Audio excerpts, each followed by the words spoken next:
Dobar dan svima, hvala vam što ste došli danas na našu konferenciju za medije. Ja sam Jelena Ivanić iz Centra za životnu sredinu.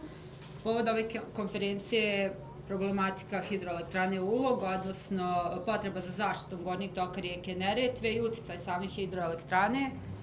U toku je postupak obnove ekološke dozvole za rad ovog postrojenja. U ekološkoj dozvoli su propisani uslovi rada hidroelektrane i mi smo po tom povodu bili u Ministarstvu za prostorno uređenje, građevinarstvo i ekologiju. Upravo smo došli sa sastanka i gdje smo dali svoje prijedloge i sugestije kako da se u stvari u narednom periodu što više pokuša smanjiti uticaj hidroelektrane Ulog na ekosistem rijeke Neretve. Rijeka Neretva je visoko vrijedno prirodno područje. Mi smo godinama ukazivali na problematiku uopšte izgradnje ovakvog jednog projekta na tom netaknutom dijelu gornjeg toka Neretve. Međutim, nažalost, hidroelektrana je izgrađena i sada u stvari sve što možemo učiniti je da ublažimo njene uticaje. Gornji tok rijeke Neretve iznad hidroelektrane Ulog planiran je kao zaštićeno područje. Mi smo 2021. godine pokrenuli proces zaštite, inicirali smo zaštitu, uradili smo niz istraživanja ovog područja i pomogli da se uradi elaborat zaštite koji je dostavljen Ministarstvu za prostorno uređenje, građevinarstvo i ekologiju i tu za sada stoji. Mi čekamo da Ministarstvo pokrene postupak i ovim povodom želimo i da zahtijevamo u stvari od Ministarstva da što hitnije pokrene proglašenje gornjeg toka rijeke Neretve zaštićenim kako bi se sprečila izgradnja još 7 malih hidroelektrana koje su planirane na ovom području. Sa mnom su ovdje, pored toga pokretali smo i niz pravnih postupaka, što u našoj zemlji, ali i žalbu prema Vijeću Evrope. Taj postupak prema Vijeću Evrope je otvoren, znači i proces traje. Oni su dali neke svoje preporuke, između ostalog, među preporukama je bilo i da se zaustavi gradnja hidroelektrane Ulog i 7 malih hidroelektrana na gornjem toku Neretve i da se taj sav postupak revidira i da se hitno proglasi gornji tok Neretve zaštićenim. Kao što možemo da vidimo da mnoge stvari iz tog nisu do sada urađene.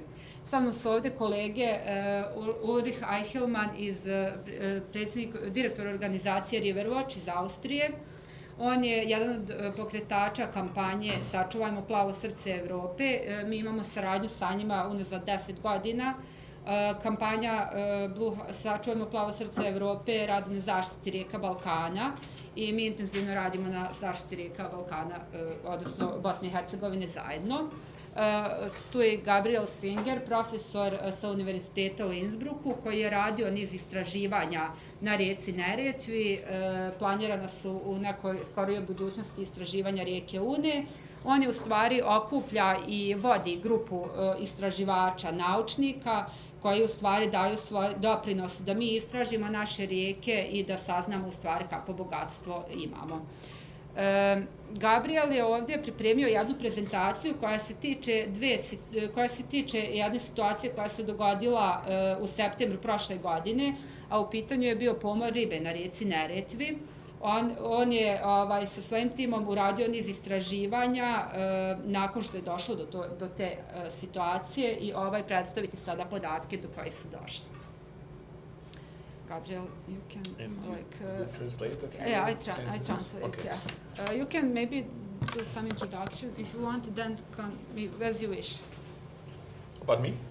About you, or switch to presentation immediately, as you wish. So my name is Gabriel Singer. I'm a professor of aquatic biogeochemistry at the University of Innsbruck, and I happen to be an expert that has actually done quite a bit of research on the Neretva River in the past. I will have a slide too that explains this a little better. Ja sam Gabriel Singer, profesor riječne biogeohemije na Univerzitetu u Innsbrucku i ja sam ekspert koji je radio niz istraživanja na rijeci Neretvi. I welcome to a short presentation about findings that we actually made shortly after this fish kill incident that happened in September last year. And the picture you actually look at is the reason why we're here, because the river you look at does not exist anymore. This picture is about 3 years old. this is a section that is now a reservoir. Ja ću vam sada predstaviti u stvari naša istraživanja koja smo radili nakon što se desila ova akcidentna situacija i došlo je do pomora ribe. A fotografija koju trenutno gledate u stvari više ne postoji jer rijeka Neretva kao ovakva više ne postoji, zato što je tu rezervoar. The reason why we're here is basically because on September 12th, there were reports from local fishermen about a lot of dead fish downstream of the Ulog hydropower plant. And for me as an expert, as an aquatic biogeochemist, the explanation is fairly clear because Ulog is a very young reservoir. So I basically offered my expertise to do measurements on site. And you show something about the softmouth maybe. What's of particular concern maybe here is that the fish species that we see dead here include the softmouth trout, for instance, which is an endemic species for these Adriatic rivers. Okay. Fotografije smo dobili od lokalnih ribara nakon 12. septembra kada se desila ta situacija. Ja sam se kao naučnik koji se bavi ovakvim vidom istraživanja ponudio da u stvari radim određena mjerenja i da vidimo šta se dogodilo tada. Vrste koje su pogođene ovim je mekolsna pasemka koja je izuzetno vrijedna vrsta. So this picture shows you the softmouth trout alive. You can see it here. And it also should tell you that I'm not a random ecologist, right? I have actually done research on the Vjosa, on various Balkan rivers, in fact, and on the Neretva during 2 science weeks in 2022 and 23. I have led basically about 120 different scientists that were involved that we brought to the Neretva and that were interested in doing research on its biodiversity. Ova riba, fotografija ribe koju vidite, to je mekolsna pasemka, ovo pored je fotografija gdje ja u stvari radim istraživanja na rijeci Neretvi. Pored toga ja sam i vodio grupu od 120 naučnika koji su tokom 2 godine, 2022. i 2023. radili niz istraživanja na ovoj rijeci. So the reason why we come is basically because in Bosnia specifically we find rivers that Central Europe does not have anymore. So I cannot find rivers like this in Austria at the abundance that you have it in Bosnia. And this is also the interest of these people that come here to do research. We are basically researching these places together with a lot of colleagues from Bosnia, from other countries in Europe. There were many, as I said. And this place that I show here is now underwater because of this hydropower plant. I would like to point out the green color of the water here because it shows that there's high productivity of the system already. And this is partly caused because the vegetation that has been there before and the soil is not completely removed. And you can see here the trees underwater because of the filling of the reservoir. Razlog zašto želim da radim ova istraživanje je zato što ovako netaknutih i divljih rijeka nema baš mnogo u Evropi, a pored toga ja u svom timu okupljam i stručnjake iz Evrope, ali i mnogi kolege iz Bosne i Hercegovine. Ovdje želim da pokažem isto ovako izraženu zelenu boju vode, to je zbog još uvijek visoke produktivnosti rijeke, odnosno činjenice da su biljke samo potopljene odnosno u ovom rezervoaru.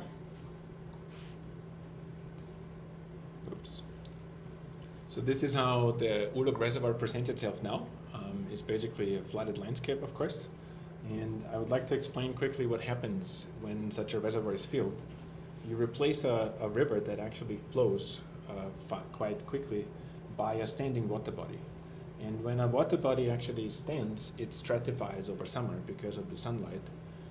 The sunlight actually warms the upper layers, and then the lower layers are colder, but they're not in contact with the atmosphere anymore. And then you can see the temperature profile that typically develops is this one here. So you have a warm surface water, and then you have cold deep water. And Professor Spahic from Sarajevo, this graph is from him actually, has measured a couple of oxygen profiles in several reservoirs, and he has already seen this decrease here. And we will see in a second that in a young reservoir like the one in Ulog, this oxygen decrease is much more severe. So the problem is that in these deep layers of the lake, there is just not enough oxygen anymore. Mm-hmm. Ovo je u stvari kada pokazuje prvo fotografiju rijeke Neretve koja izgleda sada kao jezero, a ovo je u stvari presek tog bazena sada, jezera, odnosno i kada voda ovako bude zaustavljena, dođe do stratifikacije i do različitih temperatura u različitim slojevima vode. Pa imamo na vrhu višu temperaturu, a u donjim slojevima je temperatura dosta niža. Takođe dolazi do različite nivo kiseonika u različitim slojevima, pa je na vrhu dosta više kiseonika, dok u skroz donjem sloju na dnu, tako reći, akumulacije kiseonika ima u jako malim količinama. So after the fish kill, I offered myself to come here and do measurements on my own, and this is what we did only about 2 weeks later. So this is on September 28th, and this is me with colleagues in the boat, and we actually measure these temperature and oxygen profiles in the lake, and we take various other data sources into account when we assess this. This is the reservoir that this is the current situation, and you can see we have measured profiles at these 5 different sites, and I'll show the data in a second. Nakon što smo dobili informaciju od ribara da je došlo do pomora ribe, ja sam se ponudio kao neko koji je dugo vremena proveo na Neretvi i zainteresovan da istraži ovu problematiku. Došli smo na Neretvu i evo ovdje ja radim istraživanja, uzeli smo na 5 lokacija uzorke i radili smo mjerenja kiseonika i temperature na tim lokacijama. So this is how the data presents itself. You can see the temperature profiles, they behave as expected. You have a warm surface water, and then there's a drop to about 16 degrees. It's not extremely cold, but it's getting colder, and this actually means a stratified water body. And more important, the oxygen, you can see there is plenty of oxygen on the surface, but then at about 5 meter depth, the oxygen concentration falls to less than 1 milligram per liter, which is far not enough for trout survival. And even in the deeper areas, oxygen increases a little bit again, but it always stays below 4 milligrams per liter, and trout cannot survive below 4 milligrams per liter. And the water that is released through the turbines is taken out in this dark gray area. So it's low oxygen water that is released basically through these pipes here into the downstream river. Ovo su profili mjerenja. U stvari, ovaj crveni predstavlja temperaturu koja vidno opada kad se ide prema dnu, a drugi desno, možda još i značajnije kada je u pitanju opstanak salmonidnih vrsta riba koje zahtijevaju visok nivo kiseonika da bi preživjele. Znači ovdje je vidno opadanje kiseonika i u jednom momentu se vidi da je značajno ispod 4 mg po litru, što je ispod čega u stvari ovakve vrste ne mogu da opstanu. So this is data that we measured on site. We also took advantage of public hydrograph data. So this is basically the hydrographic data from a public gauging station that is at Kazići downstream in Kavatičevo. This is the amount of water that flows down the Neretva River from January to October 25. And you can see in this section here, when the reservoir started to get into operation, the hydrograph shows these distinct peaks here. And these are sudden releases of water flow from the Ulog hydropower plant. Ovdje smo uzeli zvanične podatke sa mjernih stanica nizvodno, koji pokazuju u stvari vidite ove skokove ovdje, oni predstavljaju iznenada puštanja veća količina vode koje dovode do ovakvih skokova. So of importance is this time section at the very end here, because this is the time of the fish kill. And for this time period, actually, there is also natural flooding happening just before. And I can actually use rainfall data and model this hydrograph, right? So I can actually model the response of the catchment and the natural response of the catchment to rainfall. And this is basically working very well. You can see the hydrograph is the black line, that's the data from the gauging station. And the blue area is my hydrological model that just uses rainfall data and predicts what's happening in a natural flood. Tricky, Ovako, bitno nam je ovo sada, ovaj zadnji, taj koji je pokazao izraženiji malo skok.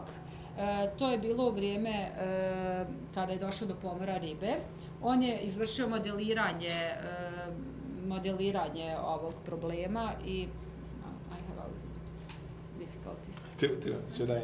I think I will not. This is just natural flow. I think this is the basic message that needs to be understood. This is not the hydropower plant, but we can basically understand the flow dynamics. Okay. Right? Ovako bi izgledao prirodni tok, da nije puštena voda. More interesting is when you zoom into these peaks here that are caused by the reservoir, by the hydropower plant operation, and these peaks, they have a very distinct shape, right? So they have a very clear duration and they have a very clear increase and decrease rate. These are sudden releases of water from the reservoir that increase the local flow by about a factor 15, okay? So this is about plus 1700%. You have a small river of 500 liters per second, and all of a sudden it has about 14,000 liters per second. Uglavnom. That's the hydropeaking. Yeah. Ovo su izrazito visoki skokovi koji pokazuju da je puštena veća količina vode. Like more water released. Yes. They flush. You can imagine if you take a picnic, right, on a gravel bar with your grandma, 6 minutes later you go for a swim. Evo ovako, ukratko, ako imate piknik tu negdje pored na tom pijesku, pješčanoj plaži, 6 minuta kasnije odnese vas voda u šumu. That's what this says. So this is the time period of the fish kill, and we can see very clearly that there are 2 hydro peaks, and then there's a larger flow event, and in this flow event there's a mixture of natural rainfall and a much bigger hydro peak. So during this time, the reservoir had to release more water for a longer time. Okay? Ovdje imamo 3 neka skoka, tako reći, ta neka veća talasa. Prva 2 vidite ovdje i onda treći koji je bio dosta duži i izraženiji, koji je u stvari još potpomognut prirodnim padavinama. So this is an analysis that is only using public data. We can also confirm this. Sorry, I'm going back a second. We can also confirm this with satellite data. These are satellite pictures from the EU Copernicus mission, and you can see the reservoir's filling stage, and we can compute the amount of water that is lost during a release. So we have exact knowledge about how much water was released, and it fits to the hydrographic data. Ovaj grafik je u stvari modeliranje koje su oni uradili na osnovu dostupnih javnih podataka sa mjerne stanice, a ovamo vidite satelitske snimke koje u stvari pokazuju upravo u tom periodu to što govori ovaj grafik. So I can take this data together, and this is a model that shows how this is the location of the reservoir, and this model shows how reservoir water with low oxygen concentration is coming through the penstock to the turbines. This is where the power station is. And this low oxygen water gets discharged into the lower Neretva river, and it re-oxygenates, so it picks up oxygen again from the atmosphere, but it needs about 3-4 kilometers until it has enough oxygen again to support the survival of trout. Evo ovdje se vidi u stvari kako ova voda iz rezervoara koja je siromašna kiseonikom dospijeva nakon što bude puštena u tok Neretve, i sad ovaj crveni dio je upravo taj dio direktnog izliva te vode gdje je taj uticaj najveći. Nakon toga ovamo već ovaj žuti plavi dio, tu dolazi do ponovog miješanja te tekuće vode, odnosno do laganog ponovo bogaćenja vode kiseonikom. What is important to realize here is that these hydro peaks, they're very short, and most of the time the river is blue and supports the trout survival, so it's a good habitat for fish. And then for 6 hours, it is lethal, red, so the fish cannot survive. And this comes again and again, okay? So you have to imagine that fish move into this river because it's good habitat, there's plenty of food, there are no competitors, and all of a sudden they get killed again. And this happens repeatedly. So this short section here, even though it may only be 4 kilometers, it will have a disastrous consequence for a much larger spatial scale. Ovdje su inače dobri uslovi za ribu u ovom crvenom dijelu i tu ona dođe jer nema nekih predatora, ima dobre uslove za život, hranu i tu tako reći se navikne na te dobre uslove i odjednom se dogodi takav jedan veliki talas koji u stvari dovede do ovakve katastrofe. So maybe this here shows nicest what in fact happens. If you have not really understood what a hydro peak is, this is basically how we try to illustrate this, right? It's a sudden increase in low oxygen water by about 1700%. This is what happened in early September 2025. And to our knowledge, this is in contrast to the mode of operation that Ulog actually has. Ulog hydropower plant is allowed to run as to operate as a run-of-the-river hydropower plant, and this is clearly not a run-of-river operation. Ovdje vam je slikovito prikazano kako u stvari izgleda ti fleševi vode, hydro peaking, a u stvari tu je negdje u 70% te vode, to je 70% negdje ta voda siromašna kiselnikom, a prema načinu rada hidroelektrane Ulog, ona ne bi trebala da izaziva ovakve situacije, već bi trebala da radi u nekom protočnom modu. So my conclusions of this short investigation are very clear. The fish kill incident that we have observed early September was very clearly caused by Ulrich hydropower plant. At least that would be my textbook knowledge-supported expert opinion. It's very clearly related to the release of pure oxygen water, right? We can document this existence of this pure oxygen water, and we can also document the fact that they were using a hydro peaking mode. The hydro peaking is also clearly violating the current permit, and I think without change, this disaster is very likely to happen again. It's very likely to happen again at a seasonal scale, so you can expect this to probably occur end of August towards September, and I expect this to happen over the next 2 years if they do not change their mode of operation. Ovdje možete vidjeti neke zaključke njegovih tih istražnih radnji. Ono što je sigurno, što je definitivno sigurno da će se dogoditi je da će se ovakve stvari ponavljati ukoliko ne dođe do nekog uspostavljanja strogog režima rada hidroelektrane Ulog koji neće dovoditi do ovakvih situacija. I ovo je moguće očekivati u promjenama, sezonskim promjenama, najčešće kraj avgusta, početak septembra, kad dolazi do većih količina padavina. So Ulrich hydropower plant exists, no? It's in operation since 1.5 years or so. We cannot remove it so quickly, so there must be other solutions. To me, clearly, this way of operation needs to follow the rules. So Ulrich has an environmental permit, and that is run-of-the-river mode. So the hydro peaking is illegal, in my opinion. We also need to install a transparent monitoring system. So the data that I have shown basically can be collected by automatic monitoring stations and then provided to everybody, also to the public in a transparent way. This would be a very good thing to do. And we can also use this data to operate the Ulrich hydropower plant in a so-called adaptive mode. Okay, so the operators of Ulrich hydropower plant can use that data to prevent fish damage, basically. In the end, we also need to make sure that there's no any further hydropower constructions on this river because it's still a really important biodiversity place.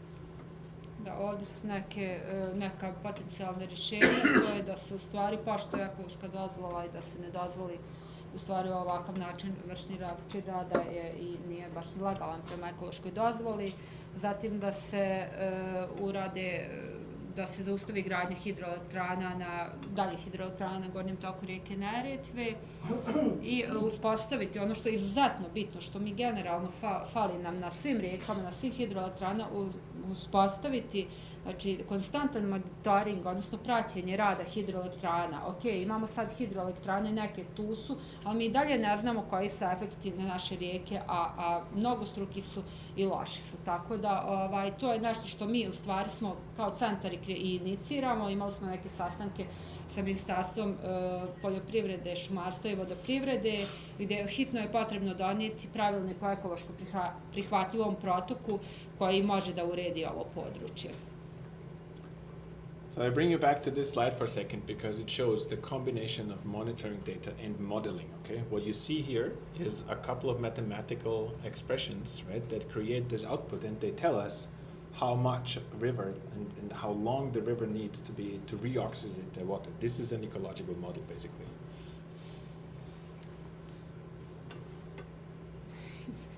I think it's okay like this, and then we go directly to this.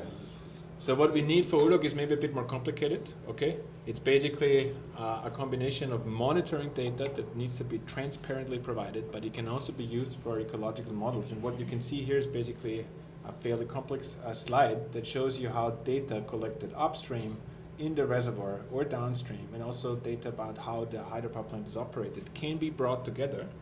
And adaptive operation or optimized operation means the hydropower plant is operated in a way that assures economical feasibility but also prevents ecological damage.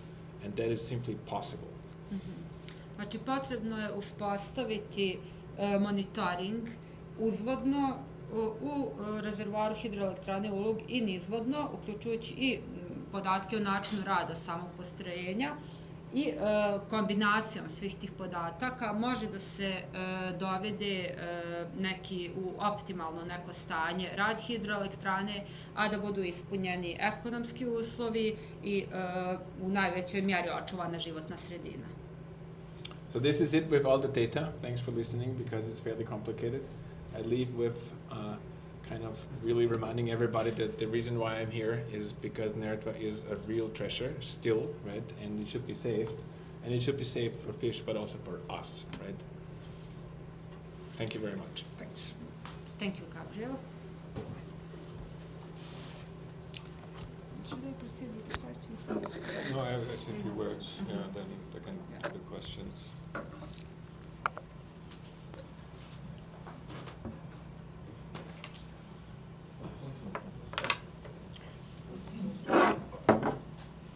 Hello, everyone. I just want to add a few words, but first I want to mention that Gabriel and his short team didn't get paid for all of this. So they were not paid by institutes or whatever. It was pure the curiosity to assess a problem.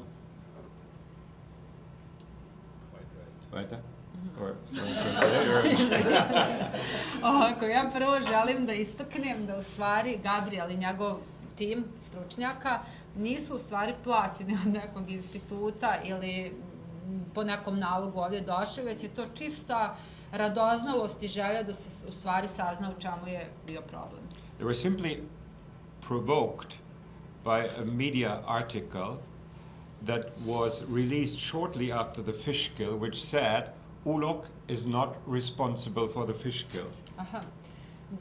Bili su potaknuti medijskim naslovom u stvari koji je izašao nekoliko dana nakon ovog incidenta i koji kaže da u stvari Ulog nije kriv za pomor ribe. And this assessment that you saw clearly proves, as you said, Ulog is responsible. Ulog caused the fish kill. It will come back again if we change something substantial to the mode. A evidentno je da je definitivno zbog rada ove hidroelektrane došlo do pomora ribe. I desit će se ponovo, postoji mogućnost da se desi ponovo ukoliko se nešto hitno ne promijeni. And the reason why we are here now is also connected to a process in the Republika Srpska according to the environmental permit. The environmental permit says, as we mentioned here, the operational mode, so how the power plant is operated, is run of the river. That means they can release the amount of water that runs into the reservoir, can release it. Jedan od razloga zašto smo ovdje i trenutna obnova ekološke dozvole, koja u stvari kaže da je to protočna hidroelektrana, odnosno voda koja uđe u rezervoar, bude i puštena iz rezervoara. And we learned now they're not operating according to permit. But in the early July, they will have to renew. So the ministry in Republika Srpska has to renew this permit. Sve ukazuje na to da u stvari ne radi se po ekološkoj dozvoli, a Ministarstvo za prostorno uređenje, građevinarstvo i ekologiju treba da početkom jula izda novu ekološku dozvolu za ovo postrojenje. And I'm sure EFT, so the operator, will push the authorities here in Banjaluka to change the permit towards hydropeaking. Mi sumnjamo da će kompanija EFT u stvari da pokuša da progura kod ministarstva obnovu ekološke dozvole u smjeru da se na neki način opravda ovaj vršni rad. And the reason why they do it is because you make a lot of money when you can produce electricity in time when it's the most costful, when you get the most of it. A razlog za to je činjenica da u stvari želja je da se koristi trenutak kad je struja najskuplja i da se tada ide na što veću proizvodnju električne energije. So we also learned they're not following the permit right now, but we demand from the authorities don't change the permit, but make the EFT follow the permit. You know, they have to stop this hydropeaking mode. They have to do it according to the law. They have to follow the law. In order to follow the law, control is good. You know, trust is something. Trust the operator, but control is better. Znači, poruka ministarstvu je u stvari da se ne mijenjaju uslovi rada u ekološkoj dozvoli i da se u stvari posebno obrati pažnja i da ih je potrebno hitno da se vrši kontrola rada postrojenja. U redu je vjerovati da će investitori ispoštovati uslove ekološke dozvole, ali kontrola je neophodna. Gabriel showed you the photo with the monitoring points in the reservoir, in Ulog reservoir, but also below. That means in the Republika Srpska and in Federation. The dam is more or less the border between both. So I think there has to be a joint project between these entities to really monitor it, so to force the EFT to follow the law. Vidjeli ste na onoj fotografiji predložene mjerne stanice za taj monitoring. Te mjerne stanice se nalaze ispod i iznad rezervoara, a negdje brana na granici između Federacije Bosne i Hercegovine i Federacije Republike Srpske, tako da bi u stvari potrebno bilo neko zajedničko djelovanje oba entiteta kako bi se na što efikasniji način ova mjerenja u stvari vršila i praćenje. So what Gabriel offered and we offered to Sarajevo and to Banjaluka to help them to monitor the system, but because only when you have monitoring data you can do that, what he mentioned, adaptive management. When do you release how much from which level of the reservoir? Mi smo na sastancima u ministarstvu federalnom i sad u ministarstvu Republike Srpske ponudili da pomognemo sa ovim mjerenjima. And allow me one last overarching Bosnian comment. I'm working on whole Balkans, from Slovenia to Albania for 14 years now, professionally, do nothing else. Good. You're learning, no? And Bosnia is still, with its rivers, one of the most beautiful ones. But you are really at the brink and the risk to lose them all. What we see on Neretva, what we see on Apadrina, is crazy, these projects. You have something that no one else has in Europe, these beautiful rivers, but it seems the government is dealing with that like we would be in the 1960s and build dams and destroy these rivers like there would be no knowledge about the impact and what that would cause and how could you mitigate that?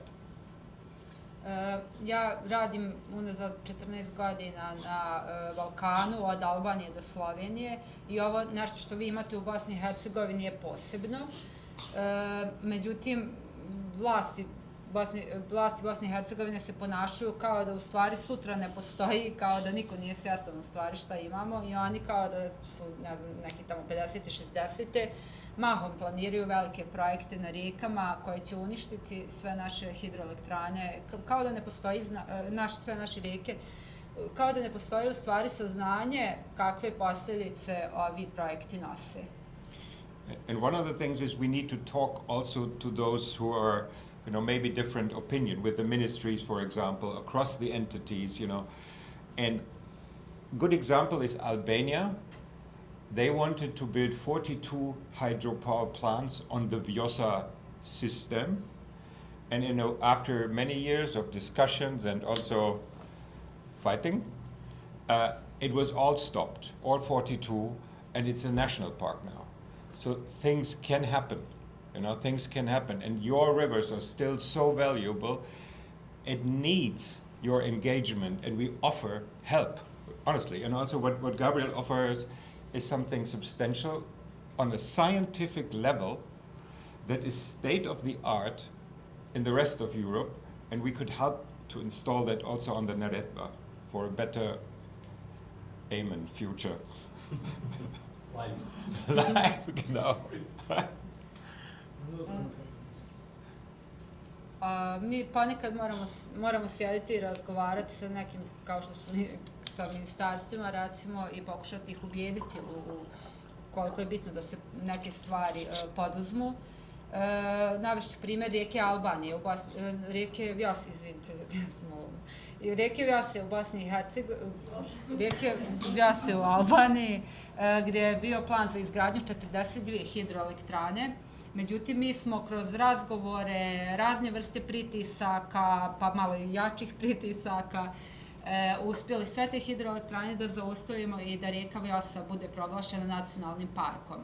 Ovdje pozivam vas da se uključite, što hitnije poduzmete sve moguće mjere za zaštitu vaših rijeka, odnosno rijeka Bosne i Hercegovine, a mi smo tu da pružimo svu moguću podršku sa naše strane kako bi zajedno bili što djelotvorniji. Hvala lijepa. Molim lijepa. Ok, ljudi, ako imate pitanja, ja sam tu. Da li sad fizički uopšte može raditi u protočnom sistemu ili je projektovan tako da radi samo u vršnom? Samo da objasnite to, da li se sada može u stvari ispoštovati to što piše ekološkoj dozvoli s obzirom na način na koji je hidroelektrana podana. Jer vidjeli smo dole taj dio gdje se ispušta akumulacija.